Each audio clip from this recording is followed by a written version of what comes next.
Hello friends, welcome to Salesforce CRM Analytics video session 275. So in today's video, we will do a complete revision or rather a recap of the complete sales opportunity lifecycle. We will discuss, whatever we have covered till now. You need to go through that complete series because we covered a lot. But yeah, in this video, we will just do a bit of revision of whatever we have covered on the sales opportunity lifecycle. Firstly, these were my tables, right? We had the opportunities table, the opportunity stages, opportunity activities, partner referrals, and opportunity partner map. Before going into the questions, the first point to understand was the meaning of each table. Okay. So here, for example, we have the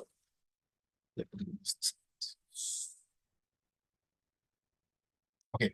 So for example, the opportunities table, it basically mentions like what deals are we officially tracking, right? So we can think of a deal as a customer says, I'm interested. So it's like a customer is interested and we have to start that process of selling a particular product or service, right? And that's the entire journey which gets captured in this particular opportunities table. It's the official opportunities which actually shows you which are the opportunities out of the customer who are really interested to buying the products, right? We have the opportunity stages, like basically they are the potential customers. There is a chances that the sales will happen. I already explained you like how that process works and what are the stages they will go through. Like at the end of the day, although they are the potential customers, they might buy a certain product or they might buy a certain service, but there's a way we are tracking them through a particular stage, like qualification proposal. So that's the thing about it. Now, what is the meaning of each stage? Like for qualification, I explained you, right? Are they a real prospect or just someone browsing? They are just someone who is just checking out. They are attending the webinars, but they are not really interested. Maybe they have their own intention to attend the webinars or uh, the free demo course or trial of that product. Proposal is like basically what is the offering. So what is the offering which is being offered to the customer and what is their proposal like? What kind of discount or negotiation they need based on the needs? Here's the product scope, timeline, and cost. Sorry, not negotiation. It's like the product. What is the scope and by what time they want to buy that particular product or service. Then the negotiation comes like basically they have completely agreed, but they want certain kind of discount or maybe they want certain kind of additional service or some additional products based on that products which they are purchasing. So these are some of the phases which the customer have. Can we get a better price? Can you input support? So they are buying a particular, let's say, product of Salesforce, which is let's say a Salesforce CRM Analytics product. Now the organization which brought that product, maybe they want certain support as well. Maybe they want certain Salesforce CMS developer from the Salesforce side. Okay. So that's the way it goes about. And finally, the deal will be done. Like basically the customer said yes, customer says we are moving forward. So that's the way it goes about. And that's the example which has been mentioned over here. Right. Now then we have the partner referrals. A partner referral means someone outside your company helping bring in or influence the deal. Like they are just influencing. We have so much of consulting companies, let's say Deloitte, PwC, and there are various IT industry companies like Accenture, Infosys, LTI Mindtree, okay, which is now it's called LTM. And there are other service-based organizations, Cognizant, Wipro, Tech Mahindra. So in this organization, they definitely support partners or support customers rather who actually use the Salesforce technology. And when they found, let's say, the native Salesforce and dashboard doesn't provide that much of details because they have so many other objects as well, or maybe they don't have a proper data pipelines. In that case, they can just tell the customers to go and purchase this particular product, Salesforce CMAtics. So that is one of the products which I mentioned. In this way, the partner referrals comes into the picture. They don't always sell. They might just introduce the customer, recommend that product, and help in evaluation, right? And we have the opportunity partner map, like which partner influence which opportunity. So as we have mentioned, like you have a particular client. There can be a particular client, let's say client alpha. So for various supports, they might have various service-based organization. Let's say for the architecture level, they might just uh, have someone from Accenture. From the development perspective, they might have taken the partner Infosys. From validation perspective, let's say they can have someone. from cognizant. So in this way, it varies. So that's way it influenced the opportunity, and that's what the opportunity partner map was all about over here. Okay. So the opportunities, opportunity stage, opportunity activities, partner referrals, and opportunity partner map. So we understood the meaning of each table, and like this is a summary of it. Like we have the opportunities, the meaning, sales officially tracks the deal stages, deal progress history, how the deal is progressing, what is the stage, what kind of things are going on. We have the activities like sales is working the deal. I think something did I explain the activities here? Okay, activities like what I missed that activities like what kind of interaction happens, whether through phone call, whether through email. So that's what it is, right? So sales is working on the deal. Partner referrals is like the external influence exists and opportunity partner connects influence to deals. Okay? That was the meaning of this. And of course, we went through a few questions like why we didn't give the partner map column directly in opportunity partner. Like this partner name we could have directly given over here. But again, this exists as a separate table which completely gives the list of the partners which we have, because in real time that's how the organization works. They cannot have a mix up of all those things. They need a particular table which just shows them the partner map, the partner ID. Fine. And that way they can have others as well. Like one question can be why they are not having the partner name directly over here. That could have solved our case, but in real time it doesn't work. They might just need certain tables which just shows them the ID. They might use it for different purpose. Okay. So that this is very common. You won't have a particular table or a particular system which will show you all the details, right? That's not the way it will work out. So that's the thing. It will be easier, but it's about correct data in real system. Master data is normalized. So that's what we walk through as well. Okay.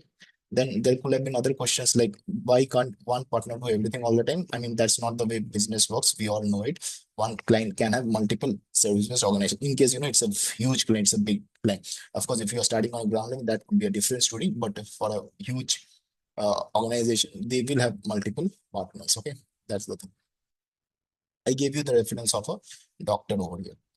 A partner can influence many deals and a deal can influence many people. How is that possible? I explained you that possibility, okay, which I just told now as well. So that was the whole thing. And then, of course, we understood this part. Then comes the scenario based question. So we had that table summary.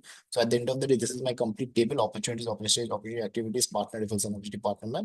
And then we walk through the scenarios. The scenario was a show of all officially tracked opportunities, ended with stage count and activities count and partner information if available. So I showed you like how that each of the scenario works out. Then the scenario two was showing all opportunities that demonstrate sales engagement through official registration, stage progression. This, even if they're not officially registered. Like here, we just needed to know whether there was a partner involvement or not. Here, we need to get the information of all the partner names who are there helping to enrich the opportunity deals. Then we have the scenario three where it shows only opportunities that have progress in the sales process, meaning they have at least one stage, right? And then we have scenario four, show all opportunity sales I2 plus stage qualified opportunity, even if no activity exists. Then finally, it was sales first phase, expanding with partner driven opportunities. Now we covered each of the scenario, right? So for example, if I open each one of them,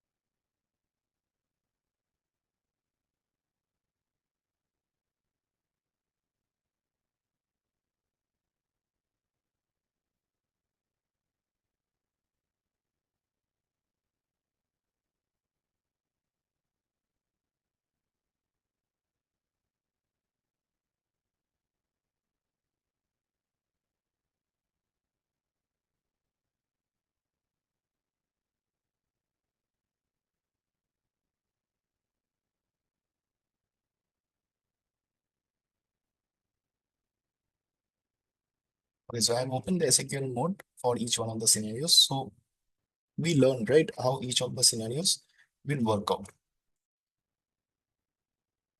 So, here, like how basically that complete picture comes. Of course, I've added this row at a later stage, but initially it was not added. And I showed you how we had to take the help of the recipe in this case, because, it want to see all the officially tried and it needs the partner information as well. So in this case, the recipe was definitely needed and we created a recipe for sure to solve the scenario one. Okay. So I will quickly open the recipe as well.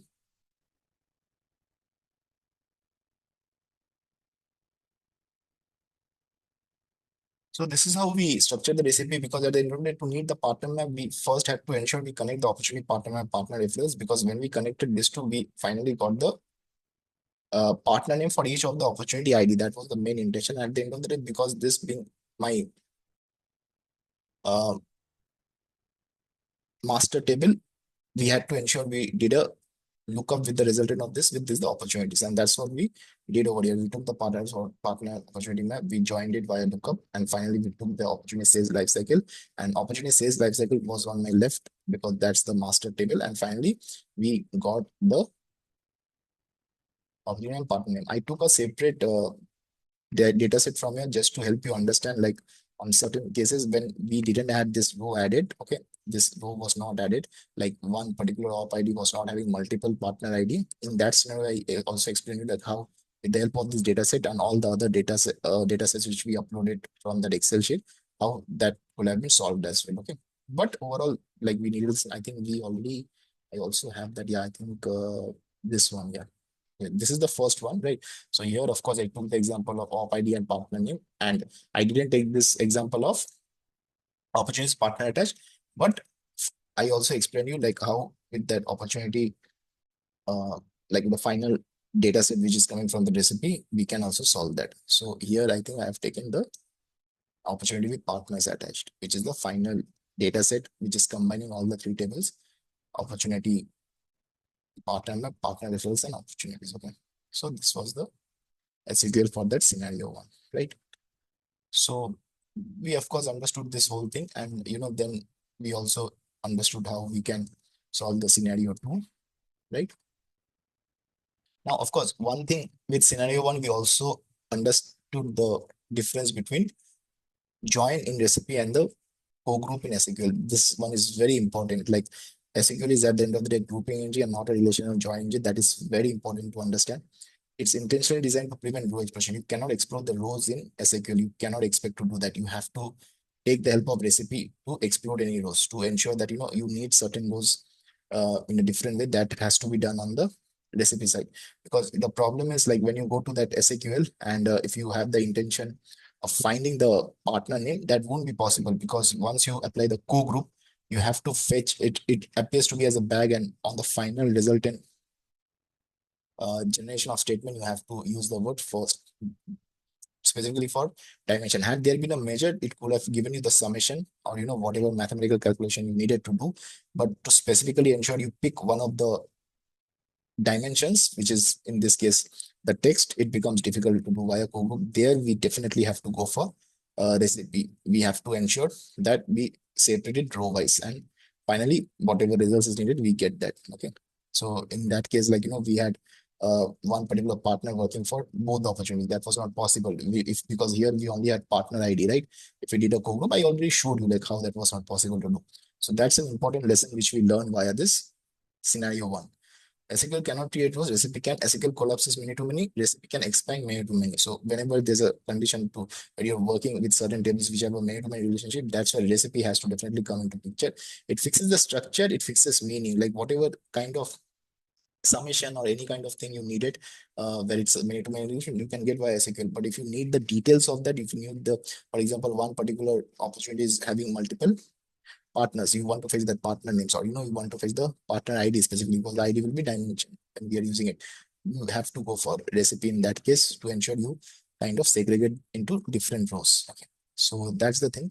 That's something which we learned via this whole opportunity life cycle, and that was the crux of this, whole thing. And of course, we covered the scenario three, then scenario four, as well as in scenario five. Again, we had to ensure we get the partner name, so we did via recipe. We took the data set of that recipe, and there I explained you like how we needed both that particular data set. So we needed this particular opportunity partners as well as we needed this one as well. Okay, so that part I think we all understood why it was needed, why both of them was needed, because we needed the O7 as well. So basically, if we consider this as a master, we wouldn't get that O7, because here, as per the condition for scenario five, we have to ensure that with the sales first view, we get to know all the partner name as well. So for O7 also we needed the partner name, because they were also contributing at the end of the day. Here we needed all the particular op IDs.